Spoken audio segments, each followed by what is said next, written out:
If you run a podcast and want to grow your listener base through social media, today's video is going to walk you through exactly that. Let's get into it. Before we talk about the solution, let's talk about the symptoms. Why do so many podcasters struggle to build a following and build a listener base?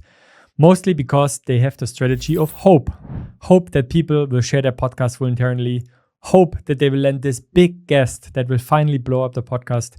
And hoping that the algorithm finally will pick up the podcast and push the episodes to many, many listeners. Unfortunately, the strategy hope has not worked in the past and will not work in the future.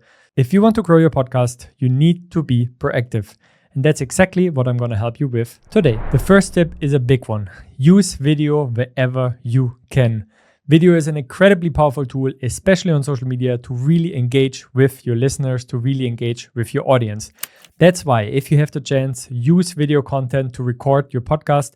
And it doesn't always need to be really fancy gear. It doesn't need to be a big 4K camera. It can be your phone. It can be your laptop camera. And nowadays, most of the people have good cameras like iPhones or Samsung phones that have incredibly good cameras where you can really record even in 4K. So that's more than enough to have good video content. The key to growing a loyal listener base is not the equipment, but it's consistent output of your content. And by the way, if you're unsure what kind of equipment you should use, you can watch my podcast starter guide video on my channel. Before I teach you the exact content strategy you can use to grow your listener base, there's another hygiene factor that we need to consider that I see still many podcasters not doing, and that is to be present everywhere.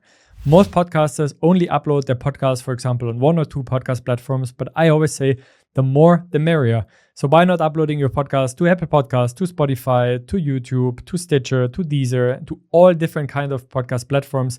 The more podcast platforms you're on, the more chances you have to find new listeners. One of the most deciding things if people click on your podcast or not click on your podcast is convenience and accessibility. Some people are really in the Apple cosmos, so they will use Apple TV, they will use Apple Podcasts, they will use everything that is around Apple. Some people like Amazon, some people like Spotify. So it's really, really different what people like. And that's why you have to be on all the platforms. So it's very easy for your listener base to just tune into your podcast and easily click on the link that they prefer. And you do that by working together with a hosting platform. You can either use, for example, Podbean or Buzzsprout. Those are 2 great hosting platforms where you can connect your podcast to all the podcast platforms out there. And in addition to that, I would also suggest for you to start a YouTube channel with your podcast, even though that's a little bit more difficult to grow on YouTube in the beginning. But YouTube is currently putting a big bet on podcasts, implementing it into YouTube Music. And if YouTube decides to push YouTube Music and push podcasts a little bit more on their platform, you're already there, and maybe you already have a couple of subscribers, so you already have a head start before everyone else. Now let's get into social media. The biggest growth pain of every single podcaster is that the algorithms on the platform are very, very slow. That means you're not getting suggested as fast as on TikTok or on Instagram or on other social media platforms to new audiences. That means you need to create a multi-channel approach and attract the listeners from other platforms. Here's the exact content calendar that I use to grow my podcast. For social media, the only 2 platforms that I would really recommend you is TikTok and Instagram. Those platforms have been shown to be incredibly effective with video content and with podcast content, so launch those 2 platforms for your podcast. Now let's talk about the content strategies on both of those platforms. The good news is that you can repurpose the content from one platform to the other platform. To see meaningful growth on the socials, I would suggest to post 4 times per week on each platform each week. And this is exactly where your video comes into play. You use the video of your podcast recording and you upload it on Opus Clip. Opus Clip, using AI, is then cutting out the best 20 to 30 scenes from your podcast. And you can customize the captions, you can customize your logo, you can customize a lot of things on those clips. And as an output, you get a complete edited short that you can then use for your socials. You then upload this video on TikTok and on Instagram. It can be the same day, it can be different days.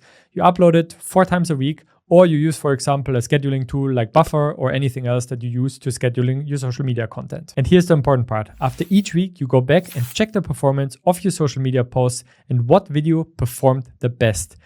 The best performing video you analyze and see what kind of topic it was. And that normally means that you found a niche audience around your topic and you have to create more content like this. And only then you basically bring that video in front of new potential listeners and ultimately grow your listener base. As a bonus tip, I would like to recommend a platform that is often overlooked by marketers, but I think it's gaining popularity and it will be more relevant in the future. And that platform is called Substack. Substack is a really great platform for social posts, but also for newsletters and for long form content. And since you have your podcast and most of the time you also have, for example, a transcript of your podcast, that is like an easy way how you can basically multiply your efforts and multiply it to a different platform. And Substack is a really great way because it has a large user base with many people interested in long form content. With Substack, it is very easy to create a newsletter, and a newsletter is a really great way to turn your podcast transcript into a newsletter and inform your readers about the podcast and what you talked about in the podcast. Substack is a great tool to engage further with your audience, to create newsletters and later on also monetize that newsletter. So they have a very easy process how you can monetize, for example, newsletters, but you can also monetize podcasts if you have a guest that you really like. So check out Substack because I think this is one of the most underrated platforms currently out there. And I think a platform where you can really grow your listener base because there the people are really, really interested in long form and normal content. And podcast is, of course, the perfect format for that. To wrap it all up, growing your podcast is not just about hitting publish and hoping for the best. Growing your podcast is a strategic approach where you need to be present on multiple platforms, where you need to have video content in place, and where you need to follow a consistent content calendar. And only that way you can ensure to grow your podcast organically. If you found this video helpful, don't forget to like and subscribe. And if you have any comments or tips on your own, then drop them into the comments. Thanks for watching, and I'll see you in the next one.